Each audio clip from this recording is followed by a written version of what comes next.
Well, looking at the titles, we have a big show today, don't we? Anyway, my book is on Amazon. Don't forget to order it. You can call Amazon, order the book. It's called Hollywood Gomorrah, Sex Lives of the Hollywood Stars. You're going to get it from Tony Curtis to Monty Cliff, Troy Donahue, Marlon Brando, and Barbara Payton's in here.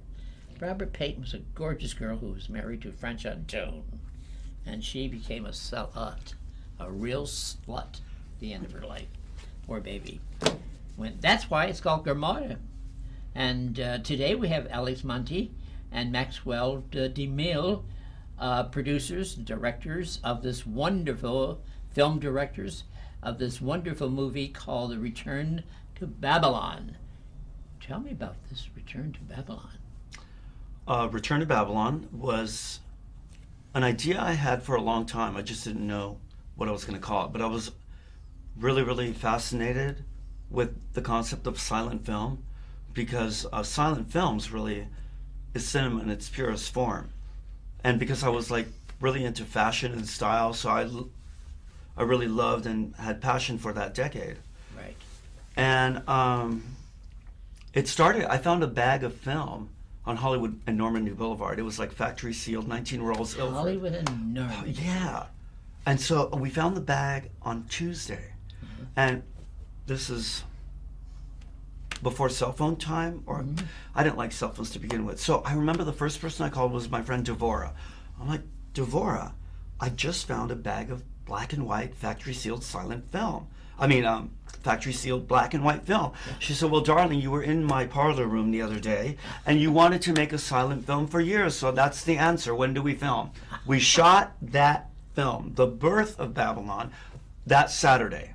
The phone call was, so that became The Birth of Babylon, which was the original story of the infamous 1921 William Desmond Taylor murder. And it's shot in silent movie format, you know, title cards. And the film was so well received, it got an award. Right. At some, the ARPA Foundation of the Arts, some film festival. Skip, we shot it in one day. It was an $800 film.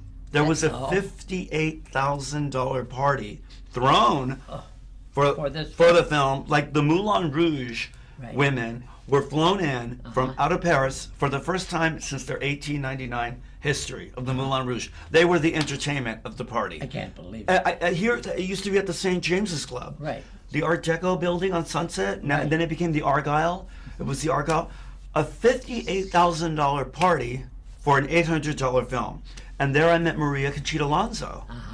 And the film was sponsored by Harry Winston, and so of course she was wearing a $250,000 diamond necklace, and she hated being followed by security. Right. Okay, because she would have kept the necklace.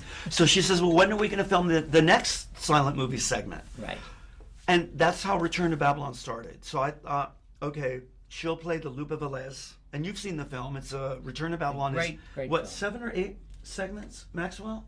I don't know the exact count, but there's a lot of interesting segments in the picture. Maxwell Demil, you are a director, but you also helped him with this. Yes, I did. Well, actually, you worked with Orson Welles. I have worked with Orson Welles, but I played Douglas Fairbanks in the picture. That's how we met. Exactly. Right. He was on the first day of filming with Maria Conchita Alonso. Right. Now, I had known that he had worked with Orson Welles, okay? But I thought he was part of his theater group. Right. You know, because I met him when you were doing a play. Right. Okay, so that's how I got exposed to you. But you did the film, and it was like years later, you finally finished it, and you showed it to me, but you didn't realize that I had worked with Orson Welles. I had no clue. And So it started with the Lupe Velez segment, and actually, I don't know if you know this, it was only a short at the time, Maxwell. I was going to call it the Mexican Spitfire. And then I thought, what? Because Lupe Velez was the Mexican Spitfire. Right. And then I thought, wait a minute, I already had 2 shorts, let's do more segments. So along came a flood of people. Jennifer Tilly plays Clara Bow. Right. Philip Block, the fashion stylist, plays Ramon Navarro. Who else is in this movie? Ione Skye. She's the Doom starlet. Virginia Rapé. Debbie Mazar. Huh? Debbie Mazar. Debbie Mazar is playing Gloria Swanson. Yes. Literally, Skip, all these people worked for free. Free. I met with Cameron Diaz in her boyfriend's house at the time, and she wanted to be in the film. Brooke Shields wanted to be in the film. Jennifer Beals called me. She wants to be in the film.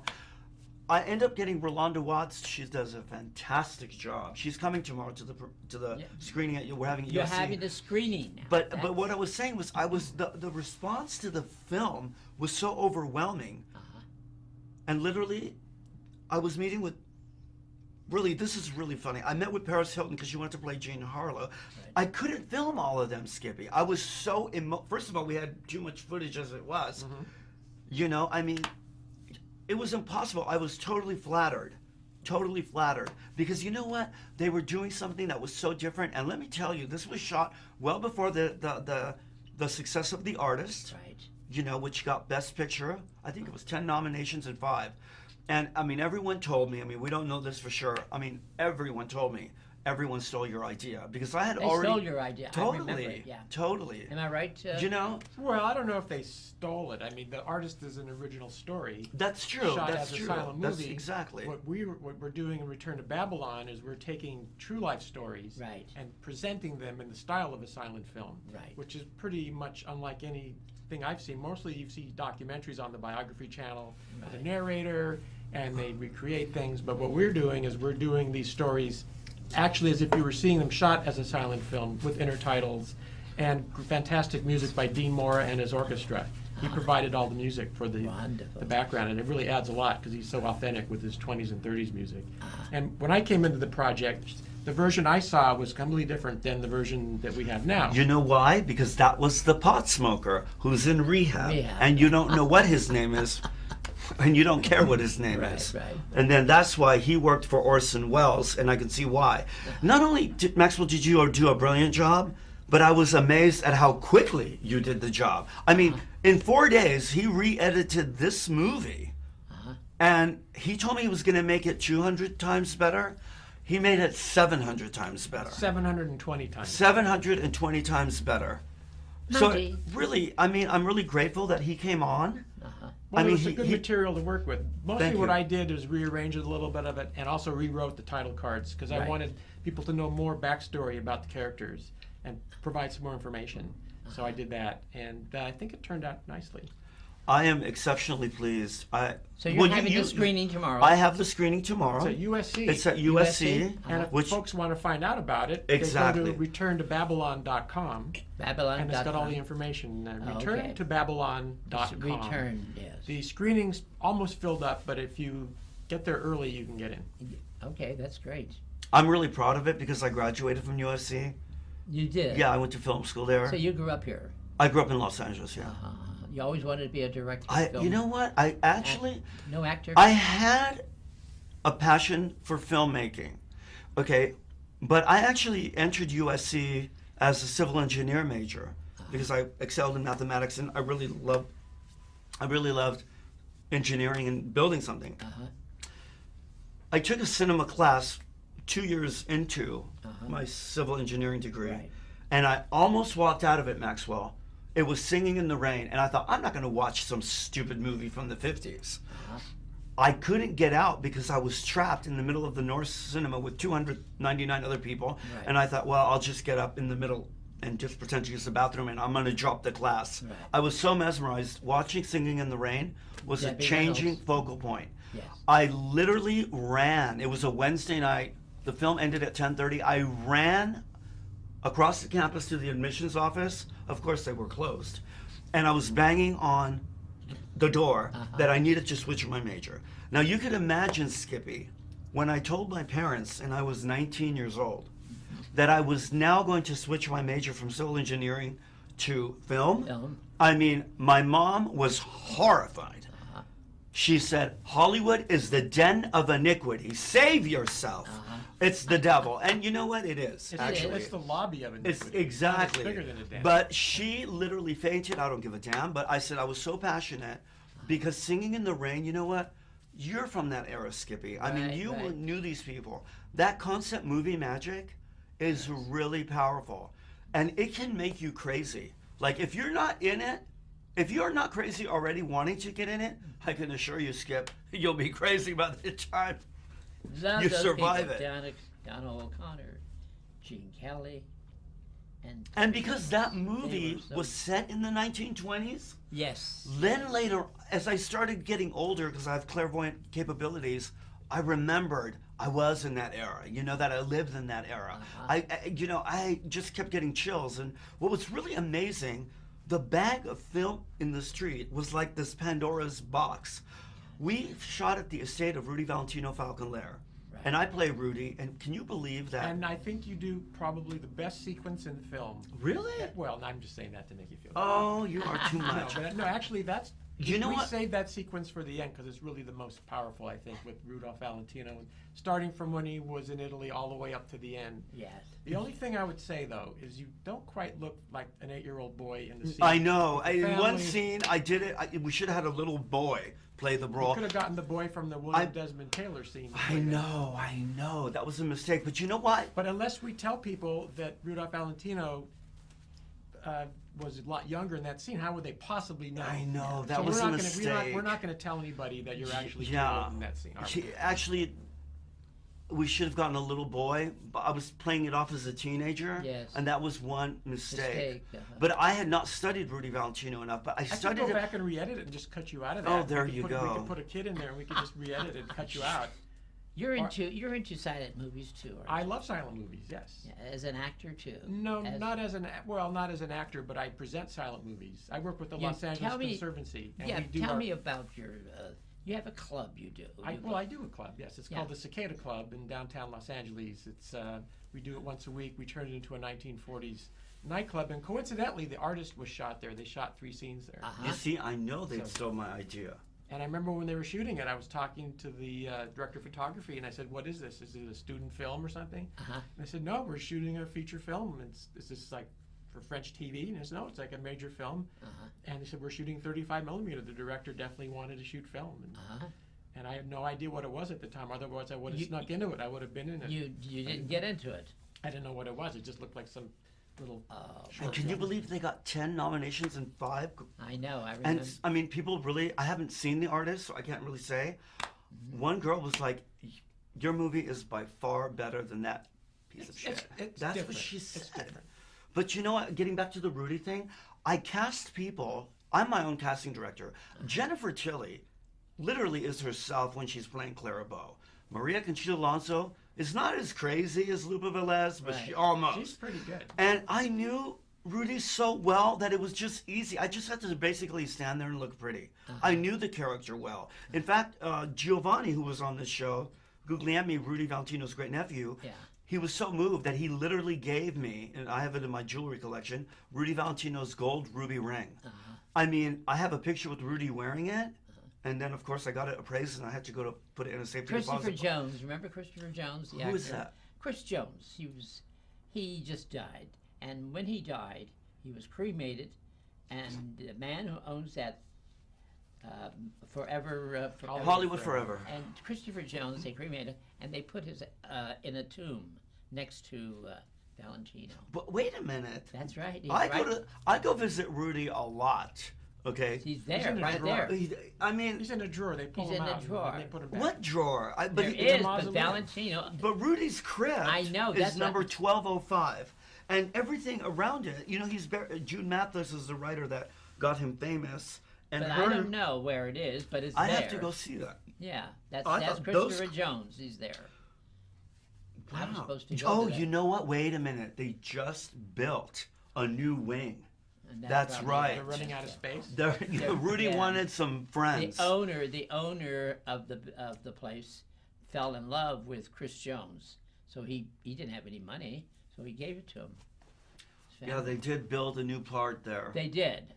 Yeah. So the sad thing now is there really isn't anybody left from the silent era. No, you know what? One of them just died. One of them just died. She was 103 years old. What's her name? She was in the Phantom of the Opera.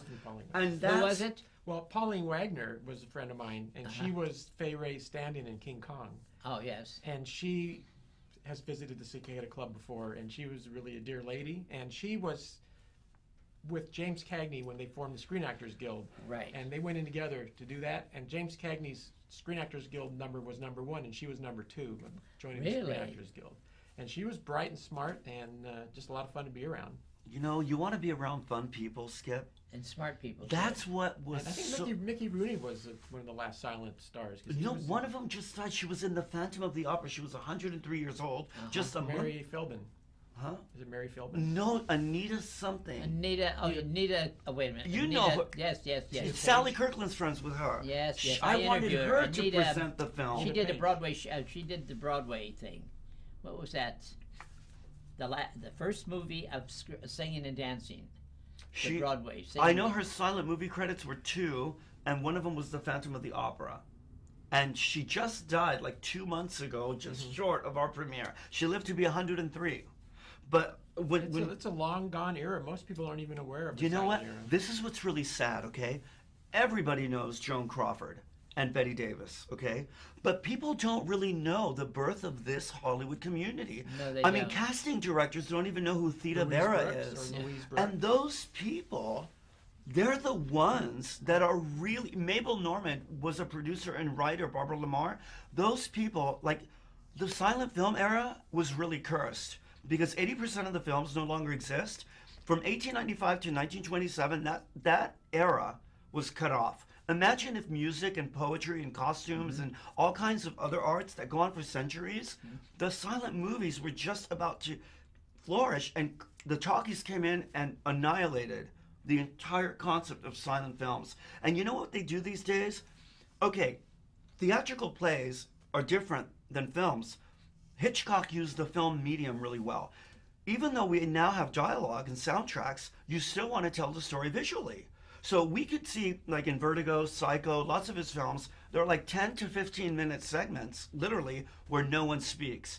Because still, to get to the soul of film, I think, is tell the story cinematically. Yes. You know? You brought a clip. Yes, I did. Yeah, No, actually, he brought the clip. Oh, okay. It's the trailer. Okay, go ahead. So, it's the trailer of the movie? Yes, it's got all the best scenes. Okay, well, I'd love to see it, okay? Well, I'd love you to show it. Okay, Yvette?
naughty, sexually, everybody was, right? Oh, it was a great time period. It was no time. censorship. It was censorship. It was a Much great anything- time anything period. goes. I mean, it was, you know, it was a time period of being wild, reckless, and self-absorbed. It was very decadent. And nowadays, you've got this politically correct movement, which just it doesn't work for me. Doesn't work at We all. need to get hedonistic. Yeah. See, when my Speak for book, yourself. I get comments on my book now on Amazon. You know, the reviews, and certain reviews are very, very upsetting. They don't like it. Some are loving it because you're being honest. Well, everybody loves Return to Babylon. We haven't gotten one bad review. We have not. Isn't that I great? really am impressed. Really? I mean, I'm just bewildered. 'Cause if I we couldn't did have done that it one, without you, I would just tear it up anyway, and I wouldn't read it. So. Oh my God. So you're very excited for tomorrow night? I really am, because it's been a long journey. Uh-huh. It's been one hell of a ride. I am surprised I am still standing. Well, And you're you know, sitting, you're huh? sitting, you're sitting. I'm sitting, but I want to take this moment because I couldn't have been here today. Literally, I almost canceled this. Right. I mean, Rob drove me here. I almost had to take a bus to get here. Right. And literally, It's been tough for you, hasn't it? It has been really hard, but you know what Professor Drew Casper said at USC? What? The more you suffer, the better the art is going to be. I see. That's what they say. You know? I've never really experienced that. Oh, Everything's well, been that's so be- easy. I don't understand. Oh, come on, Maxwell. I bet you've never had an empty moment in all your life, living in Beverly Hills with all them Beverly Hills people. But you know what? My goal is to buy Falcon Lair because I got Rudy Valentino's ring, and I'm going to use the same energy to get the house. Well, isn't the place you shot got torn down? It got torn down, and now I'm going to rebuild it with the modern fixings, like you said. It's only like $4 million. What's going to happen with Monty and Maxwell? togetherness? Are you going to do another film together? You know what? We are a recipe for disaster. Yes, I vowed never to work with this man again. Oh my God, the Has it been drinking. hard? Every No. day drinking in the editing room. It's been wonderful. He's so easy to work with. It's not a problem at all. When I show him things, he loves it, and it's really easy. How was it working with Orson Welles? Was it tough? Compared to Alex? Yeah, Oh, well, my not God. compared to, yeah. Oh, whatever. well, there's no comparison, but I'm not going to say in what direction. Oh my How many God. films have you done with him? I did one show with him. It was a TV show called The Orson Welles Show with Burt Reynolds, Angie Dickinson, and the Oh, Muppets. yes. Uh-huh. And it was a pilot for a talk show with Orson Welles as the host of As the a talk host show. of Food. Was No. it for food? No, it wasn't food. It was like a TV show, like a talk show, like Oh, The Tonight Show, Oh, okay. where Orson was more of the host and the guests would speak. And I he did see. some magic in it, but it turned into something very strange altogether. It did? Yes, but Why it is was, that? well, because it was like a movie of a talk show more Oh, than oh, an actual I talk see. show. I see. But it was quite an experience, and I've used a lot of the skills I developed working with Orson in Return to Babylon as far as editing goes and piecing sequences together. So it was quite an experience. You know, Monty, I what- really have to Good. say I'm exceptionally proud that I'm a USC Trojan. Like when I say I went to USC Film School, Right. I'm really proud. But to have him, people were just amazed. I mean, like forget Jennifer Tilly, you know, all the other stars. I'm so honored to have worked with Maxwell. It's like really, and also to know you. I mean, I'm really, really happy to be here doing this moment. I'd have to say it's probably one of the happiest days of my life. Tell me something.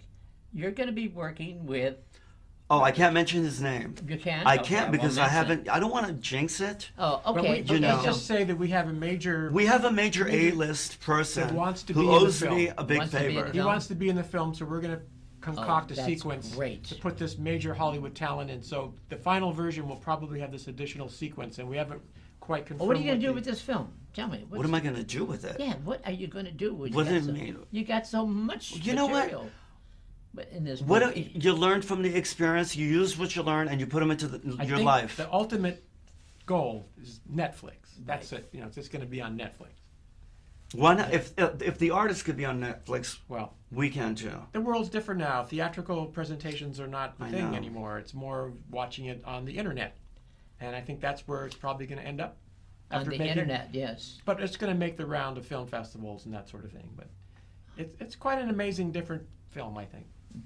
Have you been excited about making film appearances and taking the movie around? You know what? I think when you get to this point in the journey, you really have to ask yourself, you know, I did a movie for you once. Yeah, Citizens. What was it called? Citizens. That's a different style of film, color, and it was about the angst of making it in Hollywood. Like my themes of my films are Hollywood celebrity stardom. Right. They have that running through my films, and did you ever find out about this movie that you found, the silent movie? No, well, where it came from? That's Did you ever produce that? No, because it was like finding $500 in cash. Someone's going to come forward and say that's my film, and they're going to want. No, because the film was the film was factory sealed. You know. But someone's going to say I mean, obviously there are supernatural forces working behind. I believe Rudy Valentino had the film. We haven't even talked about the supernatural images exactly. in the film. That's a whole different show. The supernatural images. We were on A&E Biography, my ghost story, because embedded in the film were images of Jesus Christ and a number of paranormal. If you freeze frame some of the film, you can see these strange images appearing. So really? Yeah, people say demons. I think it's just a technical glitch, but that's me. But it still is very fascinating. You know, I mean, the film really works on many levels, Skip, and tomorrow we'll see what the reaction is. And you can find out more about the film at returntobabylon.com. It's got all the information and the trailers on there and information about screening tomorrow at USC. Okay, then just go to the internet and do it. That's where they find out. Demil, thank you for coming. My pleasure. It's been a pleasure being here. And love your room too, downtown. That room is Cicada called Club. Cicada Club. CicadaClub.com. Yes. Very popular. Thank you. And Alex, thank you. It's always a pleasure, Skippy. As usual. And you look good too. Thank I God. always look good. What the hell? Well, I'm just kidding. It's trick photography. He looks a lot better than I do. And I hope nobody's pissed off at me because I'm wearing the Belgium shirt because we kicked Belgium kicked the U.S. I wish you luck tomorrow. Well, thank you so much, Skippy. I really think it's going to be a great night. And I have to dedicate this show to two women I know. Go ahead. Cindy Tibbetts-Smith and Chris Doty. One is a virgin, the other one's a whore. Oh, okay. Which is which? I don't know. There's a couple of them in here too. Don't forget my book. Hollywood Gomorrah. You order it on Amazon.com, ladies and gentlemen, and it's selling like crazy. And wonderful stories of Troy Donahue, Jimmy Dean, Marlon Brando, and Barbara Payton. Don't forget, order it, Amazon.com.